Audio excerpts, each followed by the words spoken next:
At nagbabalik na naman tayo dito sa ating no contact update for January 19, 2026. Yun nga mga babes, no? Wala tayong gender dito, babae, lalaki, LGBT, lahat ay welcome. Hi and hello sa ating mga new viewers. My name is Yan, returning Istam buyers ko and puyaters. Thank you so much sa inyong walang sawang love and support for me.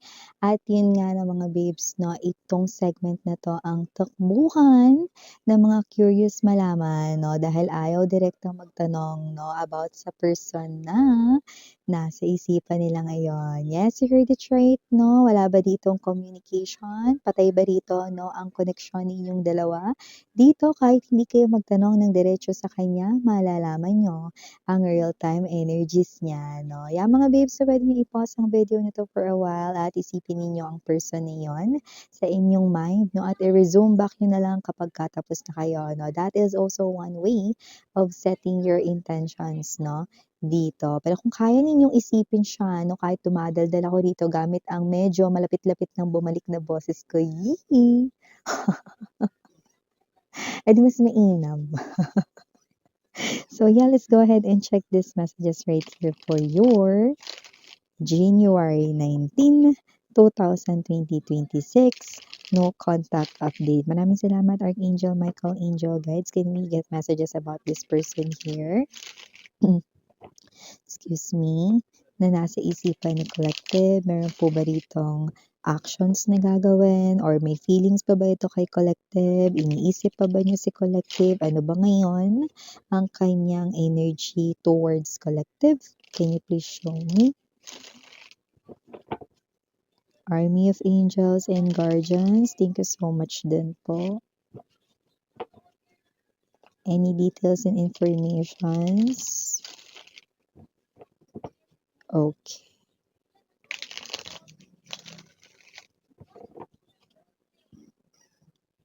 Let's see the messages. Excuse me. Judgment.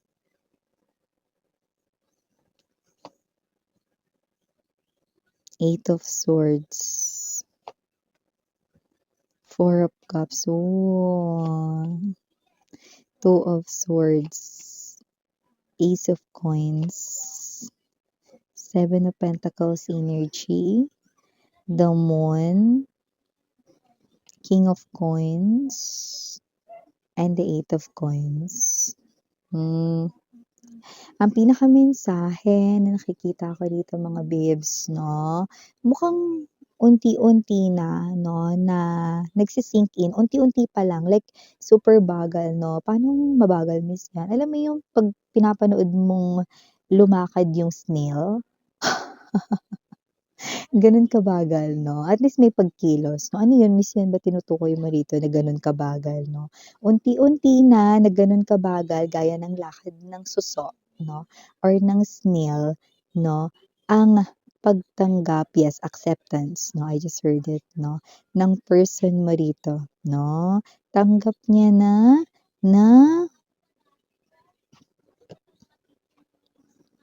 hanggang pangarap ka na lang niya, you know?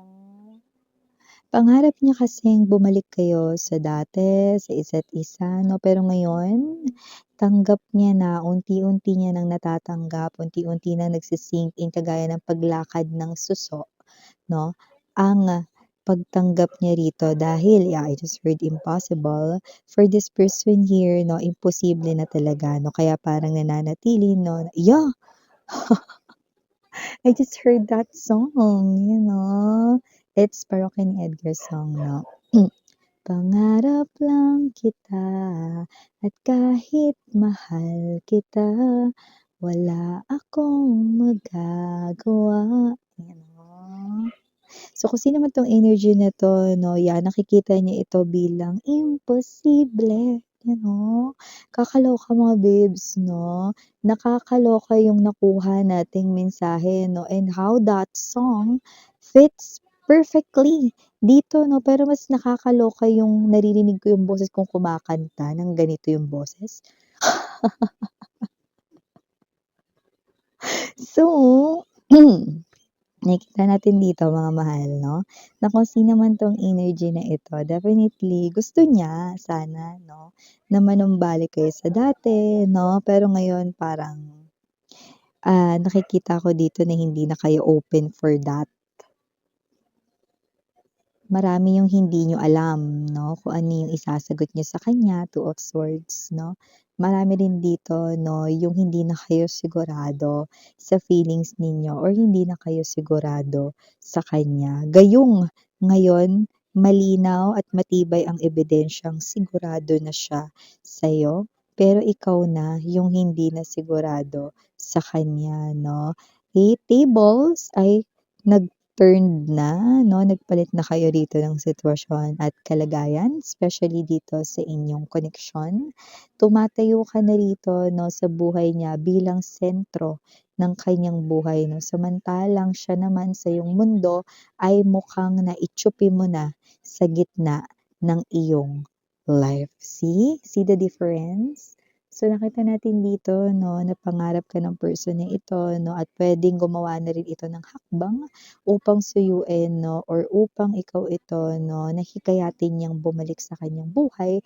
Pero puwedeng naisagot mo dito ay hindi mo na alam kung siya pa rin ba talaga yung mahal mo 'no, or kung sasapat ba yung natitirang pag-ibig mo sa kanya para ipagpatuloy ang relasyon na ito. Hindi ko alam, pasensya ka na, parang gano'n yung sagot mo sa kanya. 'Yan. So, yung iba naman dito hindi pa nila tina-try na kumontak sa'yo pero hindi na lang siguro daw with the Four of Cups kasi ito ay mga nakakatanggap na ng balita with the Ace of Pentacles energy about you guys 'no. With the Seven of Pentacles na mga balita na yon ay nag-uumpisa ka na ng bagong buhay mo. Puwedeng may mga bagong ini-entertain ka na or may mga bago ka na ritong pinagkakainteresan 'no, at hindi lang 'yun. Ramdam rin niya ang paglayo mo sa iyong energy sa kanya. So, you definitely pulled back your energy from this person here, others of you long time ago, simula ng, talagang move on na kayo sa kanya 'no. So, nakita ko rito 'no, na makailang beses mo rin talaga rito 'no, na pinag-isipan kung ito ba talaga yung tamang dapat mong gawin 'no. Pero nakita natin dito 'no, na nag-mature ka na rin dito, babe. At nakita ko rin dito 'no, na yung energy mo ay inaangkla mo 'no, sa kung ano yung magiging effect sa life mo 'no, for the next years, 'di ba? So, importante dito yung healing, importante dito yung stability, yung commitment 'no, yung mga bagay rito 'no, na alam mo na yun na yung importante sa life mo. Though, nafi-feel mo yung sincerity with the Seven of Pentacles energy sa person na ito, hindi mo na alam because you're willing to start right in here the life na build sa or mag-uumpisa sa matibay na pundasyon 'no. So, never mind mo na kung magsa-start ka ulit from scratch or from zero, basta solid yung mabubuo mong foundation for yourself, especially kapagka tumawag na ulit 'no, ang pag-ibig sa life mo 'no, or umenter na ulit ang pag-ibig sa life mo 'no. But bagay na nakikita ko, King of Coins energy dito sa person mo na ito who appears here na sinasabing imposible man na kayo rito ay magkabalikan na 'no, dahil nga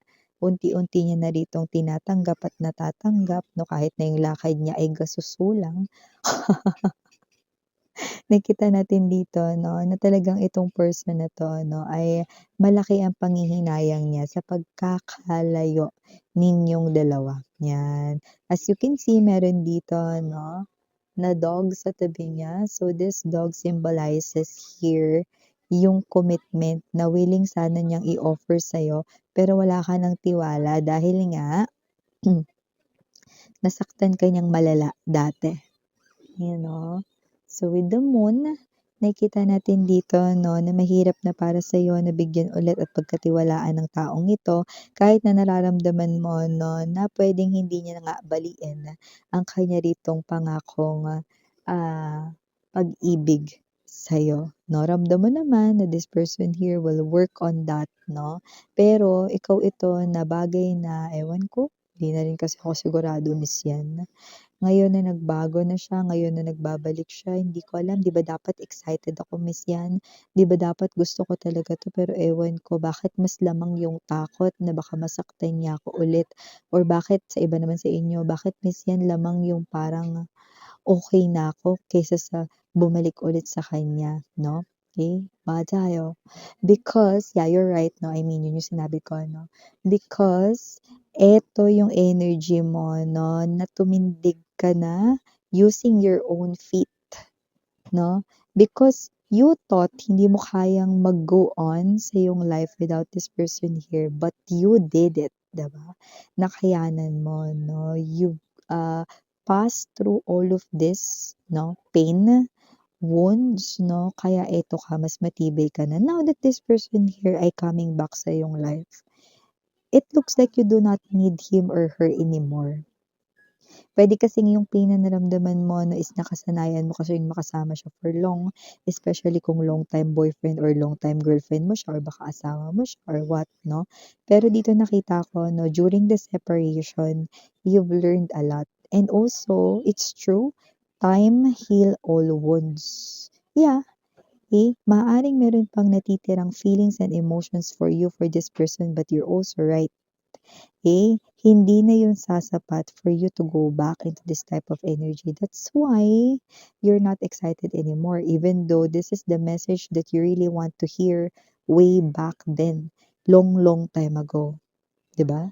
So, iba yung noon, iba yung ngayon, kaya ito yung nararamdaman mo. So, nakikita ko dito na mas pinipili mo this time around ang iyong sarili at ang iyong self. So, nakikita ko that with the Eight of Pentacles energy, ang pinagkaiba nyo ngayon, this person here, no, hindi siya nakakapag-focus ngayon sa mga bagay, sa mga pangarap niya, sa mga dat niya asikasuhin, na mga problema, no, at kaliwat kanan rito ang mga kailangan niyang i-deal personally, no, pero ikaw, unlike you, no, with the Eight of Pentacles, mas nakakapag-focus ka na ngayon sa sarili mo.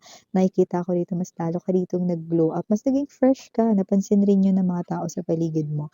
Mas naging blooming ka, no? Mas parang bumata ka sa age mo, no? Bagay lang din na nakabuti rin dito. Hindi lang sa'yo ritong outside appearance, kundi sa yung inner well-being. Plus, makakapag-focus at nakakapag-focus ka rin dito sa mga related sa mga pangarap mo na pinu-push mo 'no or pinu-pursue dito with the Eight of Coins. So, nakikita natin dito 'no na parehas kayo rito 'no na may mga ginagawa pero yung mga ginagawa mo kasi ay wala ng kinalaman sa kanya.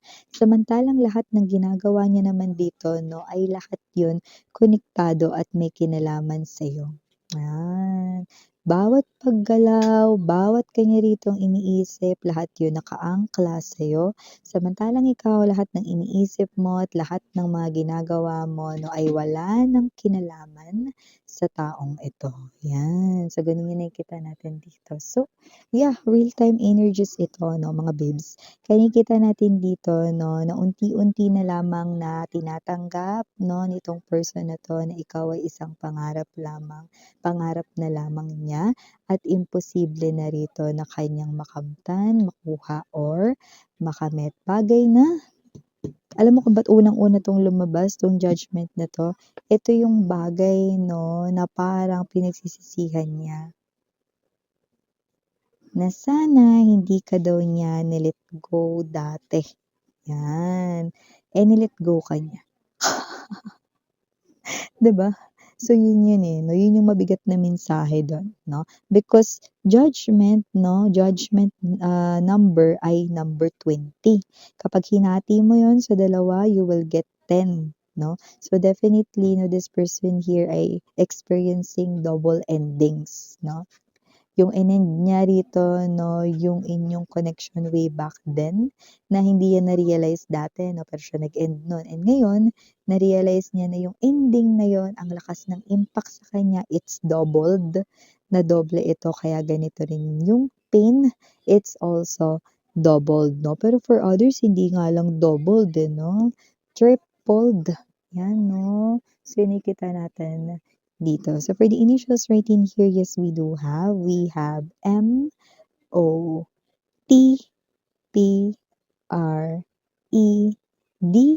J, B as in boy, and last but not the least, we have the letter L. So yeah, mga babes, ito yung mga messages right here for you guys. Again, I'm Yuriana on me. Sa ngayon, love and light. Anil.